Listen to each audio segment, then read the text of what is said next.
जी अतिक्रमण मोहीम जी करत असताना पथक येते त्यांच्याकडे मात्र JCBच नसल्याचं समोर आलेलं आहे. कशा प्रकारे ही मोहीम राबवल्या जाणार आहे आणि यातून तुम्हाला काय निदर्शनास आलं?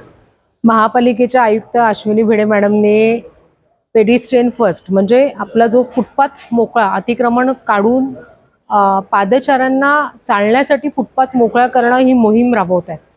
पण ज्या वेळेला माझ्या प्रभागामध्ये ज्या वेळेला ही मोहीम राबवण्याचं आज करत होते त्यावेळेला असं कळलं की JCBच तिकडे नाहीये आणि महत्त्वाचं म्हणजे अतिक्रमण हटवणं फुटपाथवरचं त्याचा मेन रोल जो असतो तो JCBचा असतो. फुटपाथवरचं अतिक्रमण हटवणं, अनधिकृत बांधकाम हटवणं आणि पादचाऱ्यांसाठी मोकळा करणं ह्याच्यात JCBच नसेल तर फुटपाथचं अतिक्रमणही हटणार नाही आणि पादचाऱ्यांसाठी तो मोकळाही होणार नाही.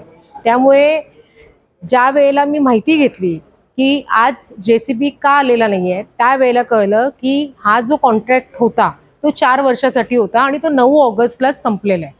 9 ऑगस्टला संपलेला होता तर मग तो एक्सटेन्शन केला का नाही?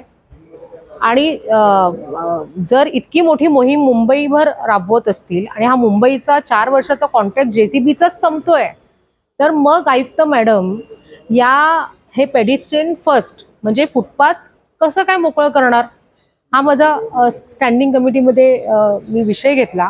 कारण त्या ठिकाणी आज JCBच आलेलं नव्हता आणि JCB नसल्यामुळे हे काही होऊ शकत नाही कारण त्याचा कॉन्ट्रॅक्ट संपलेला आहे. तर पहिलं तर जे SWDचे प्लॅनिंगचे अधिकारी आहेत त्याच्यावरती चौकशी झाली पाहिजे की 9 ऑगस्टला जर JCBचा कॉन्ट्रॅक्ट संपतोय तर मग तो पुढे एक्सटेंड का नाही केला आणि इतका उशीर का लावला. म्हणजे हे कुठेतरी अधिकाऱ्यांच्या संगनमतानेच काहीतरी होते की वरती आयुक्त मॅडम घेत आहेत निर्णय पण खाली का आपले फुटपाथ मोकळे होत नाहीये आणि मुंबईकर वाट बघतायत फुटपाथ कधी मोकळे होतील आणि आम्हाला चालण्यासाठी फुटपाथ कधी सुरक्षित अशी फुटपाथ मिळतील. पण हे अशी जर कारणं असतील JCB सारखी वगैरे म्हणून हा विषय सगळ्यांसमोर उघडकीस आला की एक्झॅक्टली कारण काय आहे ते JCBच नाहीये. अध्यक्ष महोदय स्टँडिंग कमिटीचे चेअरमॅन प्रभाकर शिंदे साहेबांनी सुद्धा सांगितलं की मुंबईकरांचा हा हक्क आहे हे फुटपाथवरती चालणं.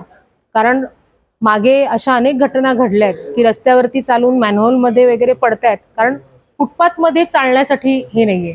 तर मग अध्यक्षांनी सुद्धा सांगितलं अध्यक्ष महोदयने की ताबडतोब हे JCB वॉर्ड वाईज करणं हे महत्त्वाचं आहे. कारण आमच्याकडे पीस हाऊसमध्ये फक्त एकच JCB आहे तर प्रत्येक वॉर्डमध्ये जर एक JCB असेल तरच ही कारवाई प्रॉपर होऊ शकते.